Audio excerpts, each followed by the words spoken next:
अस्सलाम वालेकुम, very good evening to all of you. Dawn news पर इन फोकस के साथ मैं हूं नादिया नकी। तहरीक इंसाफ के मामलात बकौल उनके इस हद तक गंभीर हो चुके हैं हुकूमत के साथ, वो कहते हैं कि और किसी किस्म का अब कोई और ऑप्शन उनके पास नहीं है मसवाए इसके कि वो एहतजाज करें, क्योंकि जब से उनका सेंट्रल सेक्रेटेरिएट जो है वो कहते हैं हमारा गिराया गया, उसके ख़िलाफ़ जो ऑपरेशन किया गया, इसके बाद क्या रह जाता है। इससे साथ साथ गुज़िश्ता रोज़ भी हमने देखा था कि उनका यही कहना था कि पंजाब में हमें जलसों की इजाज़त नहीं दी जाती और हमारे लोगों को जो है वो पकड़ा धकड़ा जाता है। तो लिहाजा अब एहतजाज ही आखिरी ऑप्शन है जिसका वो इंतज़ार करेंगे कि जैसे ही बानी तहरीक इंसाफ वो कॉल देंगे तो फिर तमाम पार्टी एहतजाज करेगी।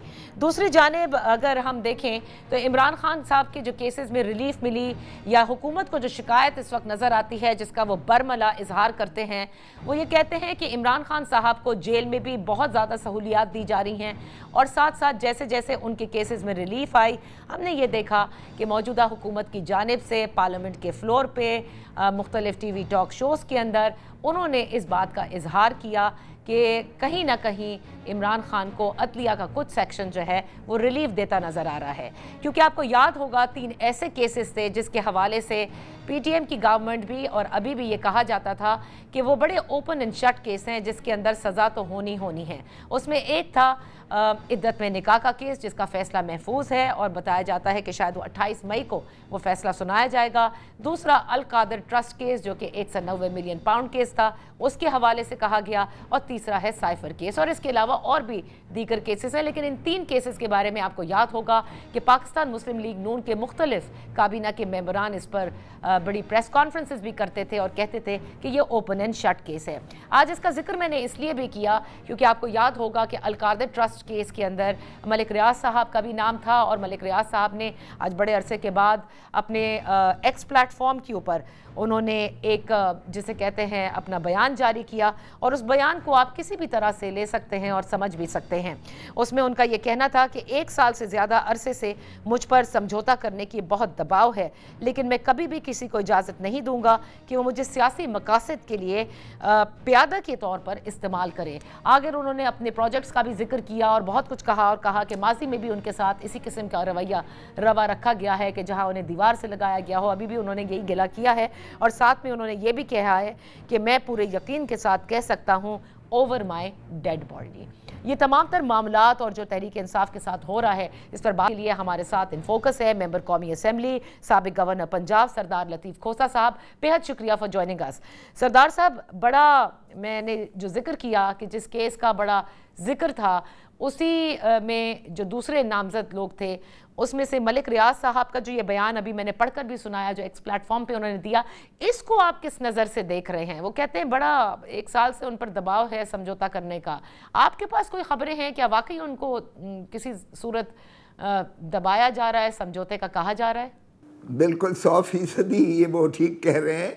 देखिए, चाहते थे वो कि मलिक रियाज साहब जो है मोहतरम इमरान खान साहब प्राइम मिनिस्टर उस वक्त थे और उनके ख़िलाफ़ वो बयान दें कि उन्होंने हमें दबाव या हमारे साथ समझौता ये हुआ था या वादा माफ़ गवाह बन जाए वो मोहतरम इमरान खान साहब के ख़िलाफ़, और या वो फिर उसमें गवाही दें इनके खिलाफ। सरदार साहब, आप जरा मामलात पे आ जाते हैं ना कि ये जो अभी जिसे कहते हैं ताज़ा वाक़या हुआ जिसमें सेंट्रल सेक्रेटेरिएट पाकिस्तान तहरीक इंसाफ के खिलाफ के हवाले से जो ये ऑपरेशन किया गया था एंटी इंक्रोचमेंट, उसके बाद फिर आप लोगों ने ज़ाहिर है कोर्ट से रुजू किया है। अब ये जो बार बार आप की जमात बार बार ये कहती है कि इनाफ इज़ इनाफ, और कहते हैं कि पब्लिक मूवमेंट के लिए बानी तहरीक इंसाफ ने कहा है कि वो तैयार रहें। मैं ये जानना चाहती हूँ कि सारे सियासी मुबस्सिरीन ये कहते हैं, और माशाल्लाह आप में भी सियासी बसीरत है, कि इसका कोई सियासी रास्ता नहीं निकल सकता क्या ये ज़रूरी है कि चीज़ें बिल्कुल उस नहज पे, क्योंकि मुबस्सिरीन कहते हैं उस नहज पे पहुँच गई हैं जहाँ पे अब आप लोग बंद गली में हैं? नादिया, हम बंद गली में नहीं हैं, एजेंसीज बंद गली में पहुंच गई हैं। देखें, एक बात तो ये है कि पार्लियामान के बाद किसी सियासी जमात के जो दफातर होते हैं, हेड ऑफिस होते हैं, उस पर हमला करना ये पार्लियामान या अवाम पर हमला करना है, ये जमहूरियत पर हमला करना है। ये हमारी बिल्डिंग को नहीं गिराया, ये जमहूरियत पर हमला किया है, जमहूरियत को इन्होंने सील कर दिया है वहाँ।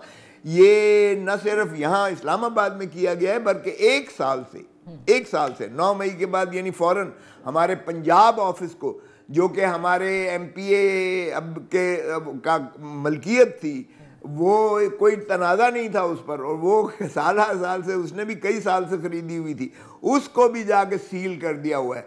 और अब उसमें हमारा करोड़ों रुपए का जो फर्नीचर था, जो हमारे स्क्रीन्स लगे हुए थे, जो हमारा पंजाब और लाहौर का ऑफिस था, और वो यानी माल रोड पर आप गुजरें तो आप ये जो मेन प्राइम जगह पर उनकी बिल्डिंग थी उसको भी सील किया हुआ है। अच्छा। और उसमें से सारी चीज़ें डाका मार के कौन निकालता है रात को, जबकि सील उनकी है, पहरा उनका है, और वो हमें इत्तला मिलती है, हम भाग के जाते हैं और थाने जाते हैं तो वो कहते हैं हमारा कोई ताल्लुक नहीं है, जाएं। हाँ? तो ये आलम जो है इस कदर इतना गंभीर हो गया है कि हमें दफ्तर कहीं खोलने की इजाज़त नहीं दी जा रही है पाकिस्तान तहरीक इंसाफ को, और जो हमारे दफातर हैं उनको सील करके आनो बहाने लगा लगू के जी ये तजावज़ है और ये शेड इधर से तजावज़ है, ये दीवार के ऊपर आपने फ़लाँ चीज़ क्यों नहीं रखी हुई, और जाके मिसमार करें या सील करें।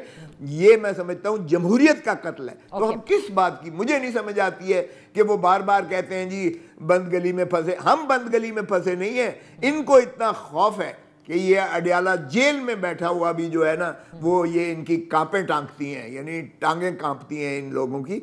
ये हम खाइफ नहीं है, ये असल में बंद गली में। और खुदा का खौफ करें नादिया, एक चीज देखो, ये खुदा का खौफ करें, मशरकी पाकिस्तान का क्यों ये भूल जाते हैं कि जब आप अवाम के मैंडेट को तस्लीम नहीं करते तो कितने खौफनाक नताइज का सामना। सर आप लोग ये बार बार नहीं, या आप लोग एग्जाम्पल मशरकी पाकिस्तान का बार बार देते हैं, खुदा ना खास्ता ऐसा ना हो कभी भी, क्योंकि पाकिस्तान बिल्कुल कायम दायम रहे। लेकिन करना कौन, करना वही चाह रहे हैं जिन्होंने वहां किया है, वही चाह रहे हैं जिन्होंने वहां किया है। लेकिन ये आपके खिलाफ इस्तेमाल होगा। मशरकी पाकिस्तान बनाया है, वो कहते हैं करते आपके मुखालिफिन कहते हैं कि ये किस तरह की बात करते हैं आप लोग ये जानबूझकर ये बातें करते हैं खुदा ना खास्ता पाकिस्तान को 2 लाख करने की।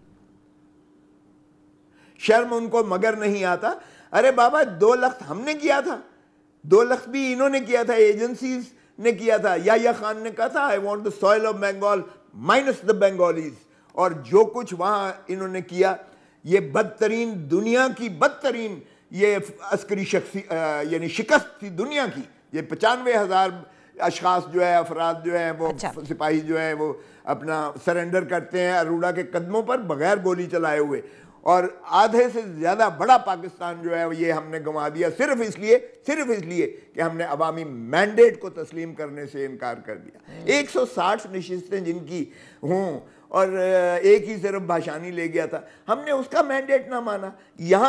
यहाँ भी आज इलेक्शन करवा ले, 2/3 से ज्यादा जो है पाकिस्तान तहरीक इंसाफ की नशिस्तें हैं, जो पाकिस्तान के अवाम उनको जो है चाहते हैं और उनको इकतदार में है। तो फॉर्म 47 से आप सरदार साहब एक मिनट मैं कता कलामी के लिए माफी चाहूंगी। गुज़िश्ता रोज जब SIFC की कॉन्फ्रेंस होती है, उसके बाद वजीर आला खैबर पख्तूनख्वा अली अमीन गंडापुर मीडिया से जब बात करते हैं और उनसे सवाल होता है तो वो कहते हैं कि जी मेरी chief of the army staff से 2 बार मुलाकात हुई, ताहम वो माहौल नहीं था कि वो जो बात करनी थी वो नहीं कर सके। आज उनकी अडियाला में मुलाकात भी हुई है बानी तहरीक इंसाफ से। तो बात तो आप जिन पर इल्जाम लगाए जा रहे हैं और जिनसे इतने खाइफ है, बात उन्हीं से करना चाहते हैं आप लोग तो सियासी रास्ता निकालना ही नहीं चाह रहे। हम खाइफ हैं? अरे बाबा मुझे ये बताएं कि ये स्पेशल इन्वेस्टमेंट फॉर्मेशन, ये काउंसिल या कंसोर्शियम फैसिलिटी, मुझे बताएं इसमें फौज का क्या काम है? इसमें आप किसकी डिक्टेशन ले रहे हो? क्या ये जो है सारा फिर आप फौज को दे दें? अगर देखें, मिलबस एक प्रिंसिपल है दुनिया का माना हुआ है, मिलिट्री इन बिजनेस। जब मिलिट्री इन बिजनेस पड़ जाती है ना, तो फिर यही होता है कि वो अपने स्टूजेस को हुकूमत देकर फिर वो बराह रास्त नहीं तो बिलवास्ता वो तौर पर हुकूमत करते हैं। और आज भी सारे वसाइल पर उन्हीं का कंट्रोल है माशाल्लाह। इंटीरियर मिनिस्टर उन्हीं का है। आज भी बड़ी लंबी चौड़ी प्रेस कॉन्फ्रेंस में सुन रहा था कि अक्रॉस द बॉर्डर आकर उन्होंने चाइनीज़ जो वर्कर्स थे उन पर हमला किया और ये हो गया वो हो गया। तो मुझे बताएं कि जब आपकी फ़ौज आप मिलिट्री में पड़ जाएगी, बिजनेस में पड़ जाएगी और फॉर्म 47 बनाने में पड़ जाएगी और जो है मुनहदम करने में दफातर सियासी जमातों के उनको मुनहदम करने में पड़ जाएगी, तो फिर तो गुलामी आपका मुकद्दर है। हम क्या कर सकते हैं? ये सारे मतलब ये सारे इल्जाम, ये सारे संगीन इल्जाम आप उन पर लगा रहे हैं कि आपके सेक्रेटेरिएट को भी उन्होंने ही तोड़ा है। नहीं तो क्या ये हकीकत नहीं है? इनके पल्ले कुछ है जो हुकूमत बैठी हुई है? क्या ये करते कभी भी चाहते? क्योंकि आज हमें कह रहे हैं ना, देखें मैं तो तीनों का वकील रहा हूं। नवाज शरीफ ने भुगता पहले, बेनजीर और जरदारी साहब ने भुगता अडयाला जेल के, अब इमरान खान अडयाला जेल पे, अगली बारी फिर इनकी खुलेगी। आज हमारा दफ्तर गिरा है, कल को आप यकीन करें MQM के दफ्तर पहले सील हुए थे, कल को इनके दफ्तर सील होंगे। मुस्लिम लीग नून का भी मैंने देखा था सील होता हुआ और वो PMLQ को दे दिया गया था वो दफ्तर। क्या ये पहली दफ़ा हो रहा है आपका ख्याल है? लेकिन क्या आप चाहते हैं कि ये सारा लामतनाही सिलसिला चलता ही चलता रहे? फिर आइन को भाई फाड़ कर, जिस तरह ज़ियाउल हक कहता था, आपने बड़ी अच्छी तारीख जूती के नोक पर रखो। देखें, तारीख के झरोकों में आपने बड़ा अच्छा ये हम सबको वापस लेकर गए कि यही सब कुछ हो चुका है माजी के वज़राए आज़म के साथ, यानी अब कुछ नया नहीं हो रहा। माजी के सारे वज़राए आज़म आप देख लीजिए, वो वापस आए, चाहे वो नवाज शरीफ हों, चाहे मोहतरमा बेनज़ीर भुट्टो हों। तो फिर आप मुझे ये बताइए, फांसी भी चढ़े और कत्ल भी, फांसी भी चढ़े और कत्ल भी हुए, तो रास्ते भी तो उन्होंने 45 साल बाद हमारी चार्टर ऑफ डेमोक्रेसी से रास्ता निकाला। आपसे मैं यही जानना चाहती हूं कि इसके लिए क्यों तैयार नहीं? हम तो तैयार है। किसने कहा है? हम नहीं चाहते कि फ़ौज का कोई दखल अमल जो है वो सियासत में हो। और आपको पता है आईन पाकिस्तान में इनकी जो हल्फ है, वो हल्फ लेते हैं ये कि मैं सियासत में हिस्सा नहीं लूँगा, और ये लिख कर, ये हल्फ लेकर फिर सियासत में हिस्सा लेना। ये बताएं कि इखलाकी, कानूनी, आईनी कोई तो लिमिट होती है या लिमिटलेस है आपका? और फिर आप देखें कि भुट्टो का हमने जो है किसने कत्ल किया? वो तो सुप्रीम कोर्ट ने कह दिया, एजेंसीज ने किया। फैज़ाबाद धरने का क्या फैसला आया है? असगर खान के केस में नवाज शरीफ ने 60 लाख रुपया लिया और बाकियों ने, इन्होंने जो है जब बनाई IJI बनाई, वो किसके लिए कहने पर? तो सरदार साहब, इसका मतलब ये हुआ कि पीपल्स पार्टी और PMLN के साथ बैठकर को चलने देना है? नहीं, आपने पीपल्स पार्टी और फिर PMLN के साथ बैठकर मुज़ाकरात करने को तैयार है ना? जब मैंने चार्टर ऑफ डेमोक्रेसी का जिक्र किया, आपने कहा कौन मना कर रहा है, कौन नहीं बैठना चाहता, कौन बात नहीं करना चाहता। फिर करें आप लोग, सियासी हल निकालें इसका। हाँ, बिल्कुल तैयार हैं, बिल्कुल तैयार हैं। सिर्फ ये है कि ये अवामी मैंडेट पहले तस्लीम करें, फॉर्म 47 वाले जो है रिवर्स कर दें। ये एक दिन का काम है, ये कोई रॉकेट साइंस नहीं है। फिर जो अवामी नुमाइंदे जो रह जाते हैं, हम उन सारों से बात करने को तैयार हैं, चाहे वो PMLN है, चाहे वो पाकिस्तान पीपल्स पार्टी है, चाहे वो जो है तहरीक वो है अपना MQM है। सो हम सारा, लेकिन ये नहीं होगा कि नवाज शरीफ डॉक्टर यास्मीन से हारा हुआ हो, शहबाज शरीफ लाहौर से हारा हुआ हो, ख्वाजा आसिफ रेहाना डार से हारा हुआ हो, आपकी तीनों सीटें यहाँ जो है इस्लामाबाद की ये हारे हुए हों और इनको जिता दिया जाए। 12 सीटें पिंडी की जो है कमिश्नर ने जो कहा था, एक भी सीट भी जीते हुए नहीं है, लाख वो वोटों से हारे हुए को जिता दिया। MQM एक सीट नहीं जीती है, आपने 16 की 16 कराची से जिता दी। यार कुछ बस कर दो, को खुदा का खौफ करो, मुल्क को चलने भी देना है। हमने जमहूर की इतनी ज्यादा तजलील कर दी है कि हमने अवाम को जो है रद्दी की टोकरी में फेंक दिया है। अवाम ही रियासत है, माफ कीजिएगा। अवाम को जब तक आप मुक्तदर किया है आइन ने, तो आइन में अवाम को वो हक दे दे, फिर आए बैठे मिलकर, बिस्मिल्लाह आए बैठे। और फौज को हम कहेंगे कि इनका कोई ताल्लुक नहीं है, मिलकर बैठकर कहेंगे कि हम इनका रास्ता रोकेंगे। और अगर आप बात कर रहे हैं मिसाक जमहूरियत का, यस दस्तखत हुआ था, लेकिन उसमें यह भी था कि हम किसी और कुव्वत को मुदाखलत नहीं करने देंगे। ठीक है, तो ठीक है, आपने बता दिया कि शराइत क्या हैं। अब क्योंकि I have to close the segment, but ये एक बहुत इंपॉर्टेंट सवाल जो मैं आपसे बतौर कानूनदान भी पूछना चाहूंगी। इस वक्त जो ये कैफियत नजर आ रही है हुकूमत और अदलिया के दरमियान, एक टकराव की सी कैफियत है। बहुत से लोग ये अखज़ करते हैं, जो माजी को भी देखते आए हैं, जो हमारे हिस्टोरियंस भी हैं, कि इसका नतीजा अच्छा नहीं होगा। आप इसको कैसे देख रहे हैं? बिल्कुल आपने सही कहा। देखें, अगर तो हम पिछले उस पे जाते हैं, मैं भुट्टो को क्रेडिट देता हूँ। भुट्टो ये जानता था कि मौलवी मुश्ताक ने उसे किस तरह फांसी दी है। भुट्टो ये जानता था कि ज़ियाउल हक उसको बर्दाश्त नहीं करेगा। कहता था एक कब्र है और 2 शख्स हैं।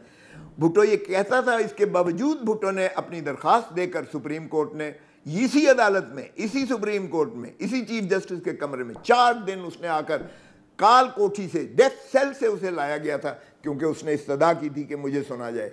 यहाँ आकर फिर भी उसने माय लॉर्ड कहा था, उसको जानते हुए कि चीफ जस्टिस अनवारुल हक उसका उतना ही बड़ा दुश्मन है जितना उसका ये अपना मौलवी मुश्ताक था, लेकिन फिर भी उसने किया। हमारा तो ये आलम है हमारे एहतराम का कि हम जानते हुए भी उनको फिर भी हम माय लॉर्ड कहते हैं। लेकिन यहाँ जो कुछ आपने सेनेट में देखा 2-3 दिन, ये खालिसतन अदलिया बैशिंग का सेशन था। अदलिया को गालियां दी जा रही थी, और जिन जजेस ने इंडिपेंडेंटली इनको कंटेम्प्ट नोटिस दिया है, जस्टिस अब्दुल सत्तार साहब हों, जस्टिस अतर मिनल्ला साहब हों, they are the most credible जजेस in that the Pakistani judiciary has at this time।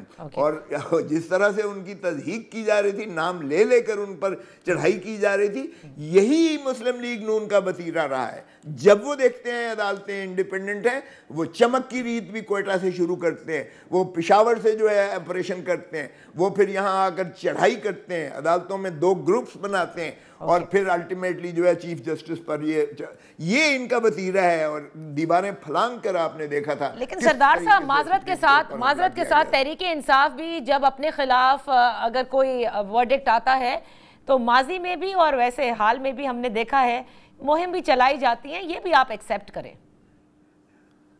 नहीं नादिया, मुझे बताओ, रात के 12 बजे कोर्ट बैठेगी, बगैर वजह के बैठेगी, क्या कहेंगे? हमारा सिंबल छीन लिया जाएगा, हमें जो है हवा में बखेर कर फेंक दिया जाएगा, क्या करेंगे? मैंने तो चीफ जस्टिस के मुंह पर कहा था, यह काजी फाइज ईसा साहब के, मैंने कहा जी हम तो लेवल प्लेइंग फील्ड आपसे मांगने आए थे, आपने तो फील्ड ही हमारे से छीन ली।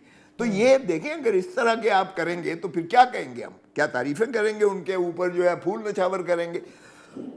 ये एक बच्चा आज पाकिस्तान का बच्चा देख ले, सही सरदार कहता है कि फ्रॉड हो रहा है इस मुल्क में। कोई एक बंदा मानता है पाकिस्तान में कि ये मैंडेट जो पीटीआई को दिया गया कि आप चुराया नहीं गया? कोई एक बंदा अगर आपका ये कह दे तो मैं मानने को तैयार हूँ। लेकिन बस कर दो यार, अगर अदालतें इंसाफ से माने हो जाएंगी, अगर अदलिया इन चेन जंजीरों में जकड़ दी जाएगी, तो फिर मुझे बताएं कि मुल्क कैसे चलेगा? आइन की इतनी तज़हीक मत करें, ये इमरानी मुआहदा है, और अगर हमने पाकिस्तान को मजबूत रखना है तो खुदारा आइन पर अमल करना पड़ेगा, हर एक को अपने दायरे। थैंक यू सो मच सरदार लतीफ़ खोसा साहब, आपने पार्टिसिपेट किया। आप कहते हैं कि आइन को रखना होगा। यहाँ पर मैं एक छोटी सी ब्रेक लेती हूँ। जहाँ तहरीक इंसाफ जो है वो इस वक्त अपने साथ जो सलूक हो रहा है उसके खिलाफ जो है वो सरापा एहतजाज है और समझती है कि जानबूझकर उनको दीवार से लगाया जा रहा है, वहीं इस वक्त सहाफ़ती बरादरी भी एहतजाज कर रही है। ये क्या मामला है? Right after this break. Welcome back. Media की स्पेस के हवाले से हमने देखा कि अभी पिछले 2 हफ्तों में जो कुछ नज़र आ रहा है, खुसूसन पंजाब असेंबली ने जो हद तक इज़्ज़त कानून का बिल पास किया और उसके बाद उसे गवर्नर हाउस भेजा, फिर उसे वापस भेज दिया गया है, और इस पर हम देख रहे हैं कि न सिर्फ सहाफ़ती बरादरी बल्कि खुद अपोजिशन जो पंजाब असेंबली में सुन्नी इत्तेहाद काउंसिल है वो भी इस पर सरापा एहतजाज हैं। बल्कि उन्होंने तो यहाँ तक कहा है कि अगर इस कानून का इत्तलाक होगा तो वो यकीनन इस पर एहतजाज करेंगे। दूसरी जानिब हमने ये भी देखा कि पेमरा की जानिब से जो नोटिस इलेक्ट्रॉनिक मीडिया को जारी हुए जिसमें कोर्ट रिपोर्टिंग के हवाले से मना किया गया, बंदिश लगाई गई और कहा गया कि किसी किस्म के जज साहिबान के रिमार्क्स हों या फिर कोर्ट रिपोर्टिंग जो लाइव हुआ करती थी वो नहीं हो सकती। अलबत्ता जब रिटन ऑर्डर्स आ जाएंगे तो उसको ज़रूर रिपोर्ट किया जा सकता है, या फिर अगर अदालती कार्रवाई लाइव दिखाई जा रही हो। इस सब के बाद हमने देखा कि पेमरा के इन नोटिस को भी लाहौर हाई कोर्ट में, इस्लामाबाद हाई कोर्ट के अंदर भी चैलेंज किया गया है। एक पीका का कानून भी हमारे पास मौजूद है। इन तमाम बात करते हैं कि क्या पाकिस्तान मुस्लिम लीग नून की हुकूमत सेंटर में जो कि है और जो पंजाब में है, क्या आज़ादी इजहार राय को सल्ब करना चाहती है, ख़त्म करना चाहती है। बात करने के लिए हमारे साथ हैं सीनियर सहाफ़ी और तज्ज़िया निगार Muzammil Suhrawardy. Thank you so much for joining us. Muzammil, आप बताइए कि ये जो हतक इज़्ज़त का कानून पंजाब असम्बली ने पास किया है, क्या वाकई सीरियसली वो एक फ़ेक न्यूज़ जो कि ज़ाहिर है कि गर्दिश करती है, उसको बंद करने का ये एक सिंसियर एफर्ट है कि किसी तरह से इसको ख़त्म किया जाए, या फिर इजहार राय पर ये जो है वो एक तरह से पाबंदी लगाने को है? देखिए, डेफेमेशन के कवानीन पूरी दुनिया में मौजूद हैं। आप ये तो नहीं कह सकते कि पाकिस्तान या पंजाब कोई वाहिद मुल्क है और इसने कोई नया कानून इन्वेंट कर लिया है। डेफेमेशन का कानून तो यूके का बहुत इफेक्टिव है और पाकिस्तान के डेफेमेशन के सारे केसेस यूके में डिसाइड होते हैं और लाखों पाउंड उन पर जुर्माना होता है। वहाँ तो किसी को ये आज़ादी इज़हार राय पर पाबंदी नहीं लगता। ये कानून हम जो हमारे तमाम न्यूज़ चैनल्स को, बड़े से लेके छोटे तक, सब ने लंदन में जुर्माने अदा किए हैं और सबसे बड़े चैनल ने वहाँ बैंकरप्सी भी फाइल की है और 2 बड़े चैनल्स की आपस की लड़ाई का डेफेमेशन केस भी लंदन में तय हुआ है। ठीक है, तो ये तो कोई अच्छी मिसाल नहीं है कि हम अपने डेफेमेशन के केसेस उठा के लंदन की अदालत में ले जाते हैं कि पाकिस्तान में डेफेमेशन का कानून ठीक नहीं है। तो एक तो मैं ये बात, मेरे नजदीक डेफेमेशन का कानून जरूर होना चाहिए, मैं इसकी मौजूदगी से इनकार नहीं करता और मेरे नजदीक कोई और कानून नहीं होना चाहिए, पीका पेमरा कुछ भी नहीं होना चाहिए। पूरी दुनिया ने सहाफत को डेफेमेशन के कानून के जरिए ही राह रास्त पे रखा है, राइट, कि सही सहाफत हो। इसके लिए एक ही कानून दुनिया ने बनाया है और वो डेफेमेशन का है, ना पीका है, ना पेमरा है, ना ठीक है। तो मुज़म्मिल, मुझे ये बताएं ना कि एक तो डेफेमेशन लॉ एग्जिस्ट करती है ना पाकिस्तान में, तो पंजाब असेंबली ने या पंजाब की हद तक ये जो कानून बनाया जा रहा है, ये फिर एक तरह से एक डुप्लीकेशन हुई, बल्कि इसमें तो ज्यादा सख्तियां हैं। क्या सख्तियां हैं, आप मुझे बताएंगी जरा सख्ती? इसमें बहुत सारी ऐसी बातें हैं कि एक तो पहली बात यह कि पहले से ही आपने जुर्माना दे देना है, और दूसरी बात यह है कि आप शायद इसकी कवरेज भी नहीं कर सकते जब ये केस चलेगा। अब फिर इसकी जुरिस्डिक्शन कहाँ तक होगी? ये बड़ा वेग कानून है। फिर व्हाट्सएप के ऊपर किया गया हो, and this is very subjective कि आप इस चीज का कैसे इतलाक करेंगे कि आपकी साख को मजरू किया गया है। मतलब मैं कहूँ मेरी साख को मजरू किया गया है, अब इसको साबित करना है वाकई ये जो है हुई है कि नहीं। It's a very subjective thing to say. So आपको नहीं लगता कि जब इस मुल्क के अंदर डेफेमेशन लॉ एग्जिस्ट करते हों और आप खुद कहते हैं कि पेमरा पीका नहीं होना चाहिए, तो फिर ये क्यों पंजाब की जानिब से एक डेफेमेशन लॉ बनाया जा रहा है?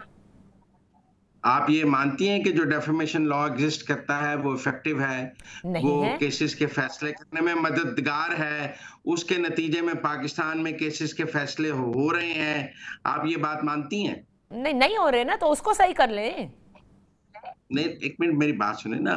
पहली बात, आप ये तो मान गई कि जो लॉ इस वक्त एग्जिस्ट करता है उसके नतीजे में पाकिस्तान में एक भी डेफेमेशन का केस डिसाइड नहीं हो सका है।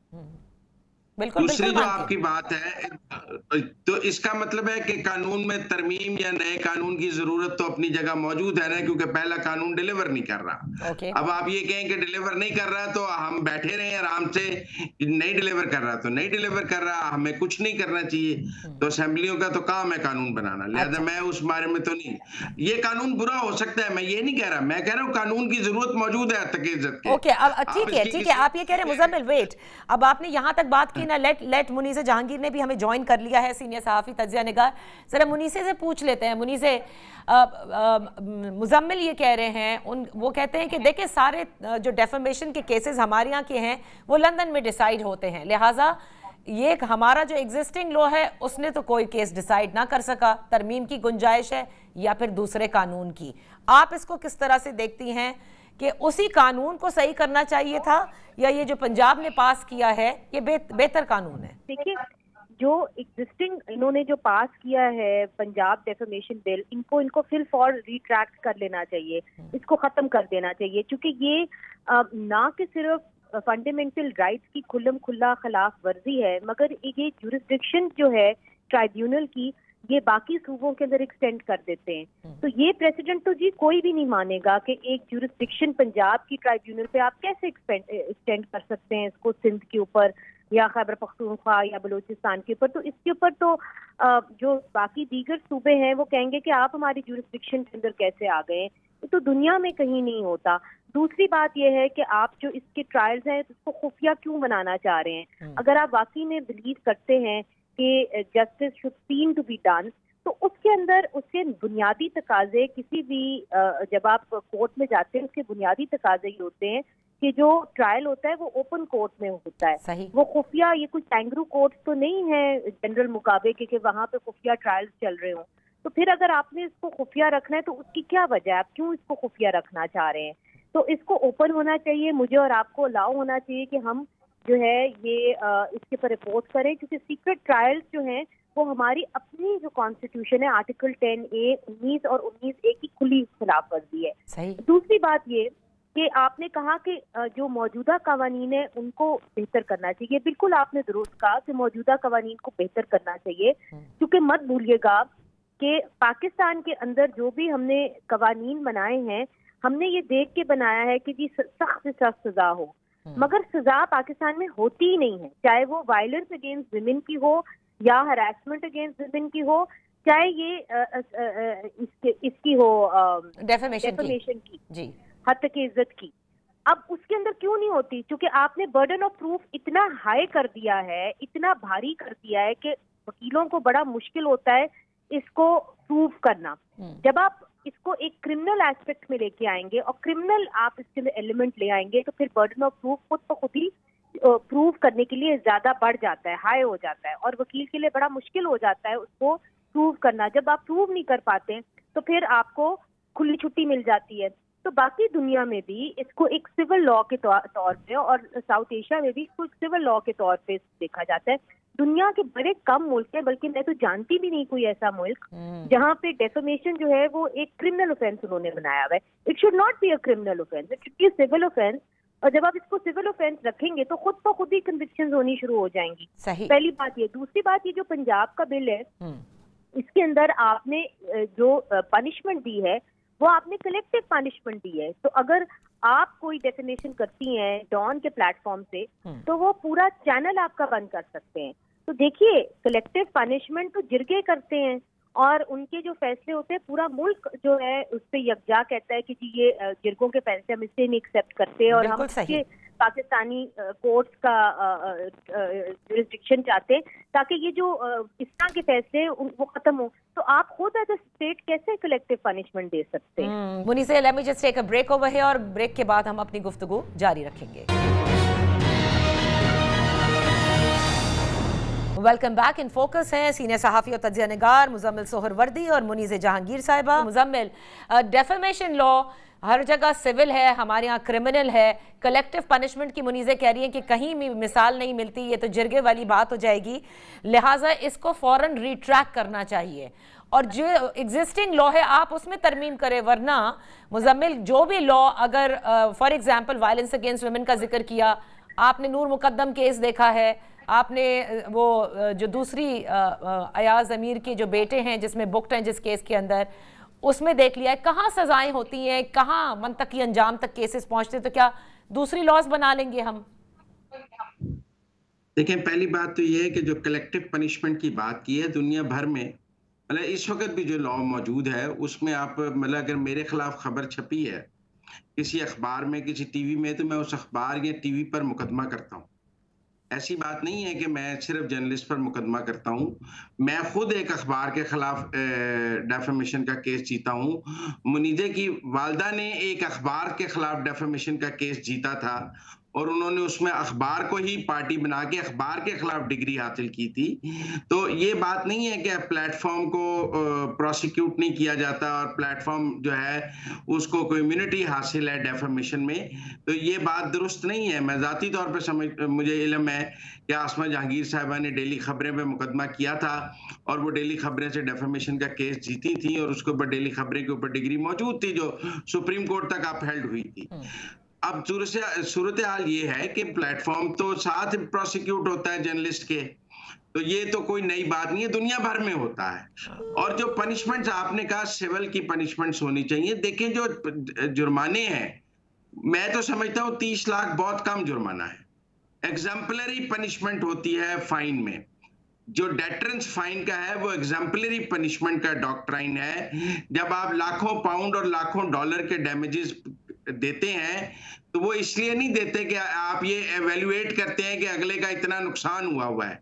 आप ये करते हैं कि डेटरेंस क्रिएट करते हैं $5 लाख का, $1 मिलियन का जुर्माना करके, ताकि पता हो कि इसकी बहुत सख्त सजा है और इसके इतने एग्जाम्पलरी पनिशमेंट्स होते हैं। मैं समझता हूँ 30 लाख जुर्माना रख के बहुत नरमी की गई है। ना 30 लाख में कोई गाड़ी आती है, ना घर आता है, ना 30 लाख में मरला जगह आती है। ये तो 30 लाख रुपया डेफर्मेशन तो मुफ्त हो। चले, ये तो समझ में आ गया कि you stand by this law. आप कहते हैं सही है ये नहीं होनी चाहिए। अच्छा, ठीक है। मेरा ख्याल है 5 करोड़ से कम नहीं होना चाहिए। 5 करोड़ जुर्माना, मतलब start of the trial only. Yes, onus to prove उस पे होना चाहिए जिसने खबर दी है, और 5 करोड़ से कम जुर्माना नहीं होना चाहिए। पगड़ियां कैसे उछल रही हैं मुल्क में किसी की। आप कहती हैं साख बड़ी सब्जेक्टिव चीज है। भाई, इज्जत का कत्ल जान के कत्ल से बड़ा कत्ल है। नहीं, आप समझते ही नहीं है आपको नहीं। लेकिन मुझे देखिए, एक मेरी बात समझे Muzammil, Munizae would like to add to this also. आप ये समझते हैं कि जुरिस्डिक्शन जो मुनीज़े ने कही कि पंजाब की ट्राइब्यूनल की जुरिस्डिक्शन अक्रॉस पाकिस्तान चल रही होगी, यानी कि आज अगर मैं मुराद अली शाह साहब को कोई मेरी बात ऐसी लग जाए जिससे वो समझे कि हतक इज्जत हुई है, तो वो पंजाब में जा करके इस कानून का इस्तेमाल करके और हतक इज्जत का दावा कर सकते हैं। अगर आपका डॉन टीवी पंजाब में देखा जा रहा है और जो डेफेमेशन का केस कर रहा है वो पंजाब में रहता है, तो उसको पंजाब में केस करने का इख्तियार हासिल होगा। अगर उसके पास पंजाब का आईडी कार्ड है, पंजाब का डोमिसाइल है, उसकी रेजिडेंस पंजाब की प्रूव होती है, तो वो पंजाब में केस कर सकता है, क्योंकि आपका डॉन टीवी पंजाब में देखा जाता है। अच्छा, ये कौन सा ऐसी बड़ी रॉकेट साइंस है? तो but you got to stay there in Punjab in order to file this. Munizae, क्या यही है लॉ? नहीं, देखें, मेरी बात ने रिकॉर्ड की दुरुस्तगी की जरूरत है। देखिए, जो आप मेरी वालदा के बारे में आप फरमा रहे थे ना, उन्होंने केस जरूर किया था, मगर उन्होंने पब्लिशर के खिलाफ किया था और उन्होंने पूरे न्यूज़पेपर के ऊपर नहीं किया था। और जब वो डैमेजेस की बात आई तो उन्होंने आके माफी मांगी थी पर्सनली और उन्होंने उनको माफ कर दिया था। वो एक अलग बात है। और ये कुछ अरसे से वो डेफेमेशन कर रहे थे, कुछ सालों से, तो उसके बाद उन्होंने केस किया था। अब बात ये नहीं है, केसेस जरूर होंगे, ये तो कोई ऐसा नहीं है कि जी केसेस नहीं होंगे, मगर आप ये देखिए कि आपने जो कानून बनाया है, आप कहते हैं कि जी मिनिमम 30 लाख चलें, आपके ही कानून के तहत आगे बढ़ते हैं। आपको भी पता है कि एक सहाफी जो है उसके पास अगर 30 लाख होते तो शायद वो कहीं और सहाफत कर रहा होता, इधर ना कर रहा होता। अब सवाल ये है कि आप 30 लाख निकालेंगे कैसे उस सहाफी से? अगर उसके नाम पे कोई घर नहीं है, उसकी तनख्वाह 30 लाख नहीं है, तो आप क्या मुंजमद करेंगे? आपका ये जो लॉ आपने बनाया है ये लागू हो ही नहीं सकता, जो जिस तरह आप करना चाह रहे हैं। दूसरी बात यह है कि यहाँ पे अगर मैं जाना चाहती हूँ, मेरे आपकी ट्राइब्यूनल के खिलाफ जाना चाहती हूँ, फैसले के खिलाफ हाई कोर्ट में, तो मुझे स्टे ऑर्डर लेने के लिए ही सिर्फ 30 लाख जमा करना होगा। इसका मतलब ये है कि जो 30 लाख नहीं दे सकता वो उसके लिए बड़ा मुश्किल हो जाएगा आला अदालत के अंदर, हाई कोर्ट के अंदर इसको चैलेंज करना। तो आप उसका राइट ऑफ अपील कैसे छीन सकते हैं? आप किसी का राइट ऑफ अपील कैसे छीन सकते हैं? आप नहीं छीन सकते। और सर, जो इसके अंदर आपने बड़ी हाँ नहीं ठीक है, मगर इसके अंदर जो आपने जो बड़ी खौफनाक शिक लगाई है, आपने तो डेफेमेशन लगा दी है ऑन जनरल डैमेजेस, मीनिंग कि अगर आपको कोई प्रूफ ही नहीं करना पड़ता, there is no hard proof of any actual harm to the reputation of the person, तो इसके अंदर जनरल डैमेजेस लग जाते हैं। और जनरल डैमेजेस में जो आपने डेफेमेशन दी है वो आपने ये दी है the publication of any statement that tends to lower a person in the estimation of others, यानी कि अगर मैं किसी की नजरों में गिर जाऊं और exposes him to unjust criticism, या आपने मेरे ऊपर बेतुकी जो है तनकीद की है, ये काफी है। अगर आप समझते हैं कि मैं फिर आपको जो है ट्राइब्यूनल को 30 लाख दूं, ये काफी है, इसको जनरल डैमेजेस में ला रहे हैं। तो ये तो नहीं हो सकता ना कि जी जो आप महसूस कर रहे हैं वो एक एक्चुअल प्रूफ बन जाए। इन अ कोर्ट ऑफ लॉ आपको एक्चुअल प्रूफ लाना पड़ता है, आपके एहसासात के ऊपर नहीं हो सकता। ना ही कहीं ये प्रैक्टिस हुआ है, ना ही ये पहली दफा आप पाकिस्तान के अंदर कर रहे होंगे। या तो अगर पाकिस्तान के कवानीन इतने अक्लमंद होते, लोग बनाने वाले इतने अक्लमंद होते हैं कि पूरी दुनिया उनको फॉलो कर रही होती। सही। मगर इधर दुनिया एक तरफ जा रही है और आप दूसरी तरफ जा रहे हैं। Muzammil wants to respond to what you had just said. जी मुजम्मिल। देखिए, जहां तक मनीजे ने बात की है ना कि अगर आपके पास 30 लाख रुपए नहीं होंगे तो आप अपील नहीं कर सकते और स्टे नहीं ले सकते, ये तो मौजूदा डेफेमेशन के कानून में भी है। मैं जाती तौर पे एक अखबार से 1 करोड़ रुपए की डिग्री 2009 में जीता। उन्होंने जब अपील करनी थी तो कोर्ट ने उन्हें कहा पैसे जमा कराएं, फिर आपकी अपील सुनी जाएगी, नहीं तो नहीं सुनी जाएगी। मनी डिग्री के हवाले से तो यूनिवर्सल प्रिंसिपल है कि अगर आप कोई भी मनी डिग्री बैंक से किसी के कोई मनी डिग्री आपके ऊपर हो गई है, आप उसके अपील में जाते हैं तो आपको या बैंक गारंटी देनी है या दूसरे पैसे कोर्ट में अपील में जमा कराने हैं। ये फॉर डेफेमेशन नहीं है। और डेफेमेशन एक्ट जो 2002 है उसमें भी ये बात मौजूद है, ये नई नहीं है, क्योंकि हमारे यहाँ डेफेमेशन के केसेस डिसाइड ही नहीं हुए, लिहाजा लोगों को ये बात पता ही नहीं है कि ये यूनिवर्सल प्रिंसिपल है कि अगर आपको डिग्री हो गई आप उसके कानून भी गलत है। हम तो आपको ये कह रहे हैं कि आपका मौजूदा कानून कौन सा, हम हार नहीं बना रहे, हम आपके मौजूदा कानून को भी कह रहे हैं कि सही। एक और बात बताता हूं, तो आपने सोने पे सुहागा कर दिया। सही। इसमें तो आपने सोने पे सुहागा कर दिया। आप जहाँ बात करते हैं just a second, let me just complete and then you can respond. जी मुजम्मिल। मतलब आप यूके में डेफेमेशन की डिग्री हार जाए, आपके ऊपर 1 लाख पाउंड की डिग्री हो गई है, आप उसकी अपील करेंगे तो आपको 1 लाख पाउंड की एक मिनट बैंक गारंटी देनी पड़ेगी। दूसरी बात यह है कि अगर आप एग्जीक्यूशन लेट करेंगी तो आप वो पैसे ऐसे तस्वर होंगे जैसे बैंक में सेफ डिपॉजिट पड़े हैं। पाकिस्तान में तो उस पर इंटरेस्ट रेट भी नहीं है। अच्छा। मेरी डिग्री 10 साल बाद एग्जीक्यूट हुई, वही पैसे मिले, अगले ने 10 साल एग्जीक्यूशन नहीं की। तो एग्जीक्यूशन अगर आप किसी को डिग्री देते हैं तो आपको उसकी एग्जीक्यूशन तो गारंटी करनी है। चले। कि आप डिग्रियां लोगों के पकड़ाएंगे और उनकी अब देखिए, मुजम्मिल ने बड़े शुरू में कह दिया था कि ये कानून जो है इसमें प्रॉब्लम थी डेफेमेशन में, तो ये अगर अच्छा कानून है तो इसे इतलाक होना चाहिए। मुजम्मिल, यहाँ पर एक छोटी सी ब्रेक ले लेते हैं, ब्रेक के बाद फिर यहीं से जारी रखेंगे।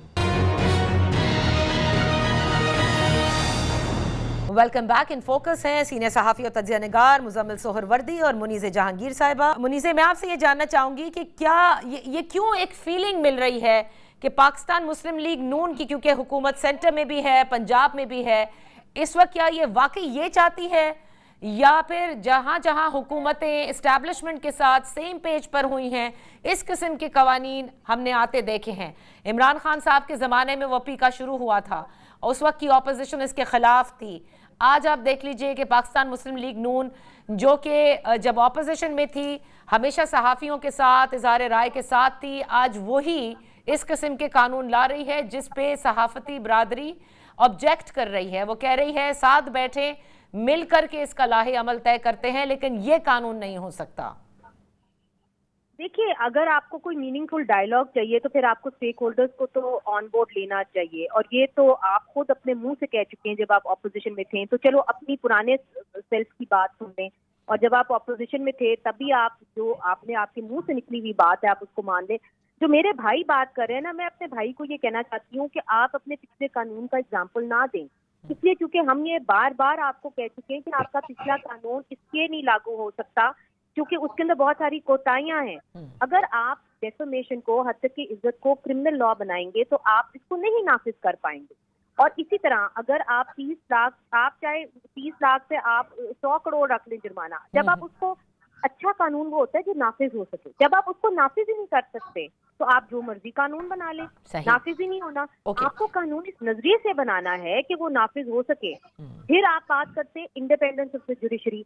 आप देखें इस कानून के अंदर कि आपने जो सेक्शन 9 है उसके अंदर आपने ये कह दिया है कि जो भी इसके अंदर जजेस लगेंगे वो गवर्नमेंट और चीफ जस्टिस की कंसल्टेशन से लगेंगे, और अगर उनकी परफॉर्मेंस की जांच पड़ताल होगी कुछ महीनों के बाद, और अगर वो ठीक ना निकली तो हम आपको रिमूव भी कर देंगे और आपको कोई वजह भी नहीं बताएंगे रिमूव करने की। तो जब आप इस तरह की एक स्वॉर्ड ऑफ डेमोक्रेसी उनके सर पे टांगेंगे तो वो कौन सी जजमेंट देंगे? आपकी पसंदीदा जजमेंट ही देंगे ना। तो क्यों आप बिला वजह जो है एक ऐसा पैरेलल जुडिशियल सिस्टम खड़ा करना चाह रहे हैं जिसका कोई फायदा होना कोई नहीं। और जब आप ऑपोजिशन में आएंगे तो मैं यकीन के साथ कह सकती हूँ, मेरे भाई आज मौजूद है, नादिया आप भी हैं, ये कानून इनके ऊपर नहीं लगा तो फिर आप बोलिएगा ये कानून इन्हीं के ऊपर लगेगा। तो अब सवाल ये उठता है कि आप कवानीन बना क्यों रहे हैं? आप लोगों की प्रोटेक्शन के लिए कवानीन बना रहे हैं या आप पकड़ धकड़ के लिए कवानीन बना रहे हैं? तो ये आप अपने आप से पूछें। अगर तो आप प्रोटेक्शन के लिए बना रहे हैं तो फिर जो पार्टी इसके अंदर इन्वॉल्व हैं, स्टेक होल्डर्स, आप उनको बुलाएं, आप उनसे मुशावरत करें, आप किस बात के लिए डर रहे हैं? हम यहाँ पे तो सब जो है हम अग्री करते हैं कि डेफेमेशन नहीं होनी चाहिए। सबसे ज्यादा तो हम बेचारी सहाफियों की हुई है, फिर पॉलिटिशियंस की हुई है। बिल्कुल सही, बिल्कुल सही मुजम्मिल। बिकॉज कम वक्त रहता है और मैं चाहूंगी कि आप और मुनीज़े इस पर जरूर कमेंट करें। ये जो पेमरा के नोटिसेस रिसेंटली आए जिनको फिर चैलेंज भी कर दिया गया है कि कोर्ट रिपोर्टिंग जो है वो आप नहीं दिखा सकते, फिर पार्लियामान के अंदर जिस किस्म से मतलब पार्लियामेंटेरियन सब कुछ कह रहे हैं और बाकायदा अदलिया के खिलाफ एक महाजराई सी लगती है, तो क्या ये उन्हीं की जानिब से कहा गया है कि भाई कोर्ट रिपोर्टिंग को रोक दो, इसलिए क्योंकि जजेस के रिमार्क्स भी जाते हैं और बहुत कुछ और भी जाता है? किस तरह से आप इसको देख रहे हैं?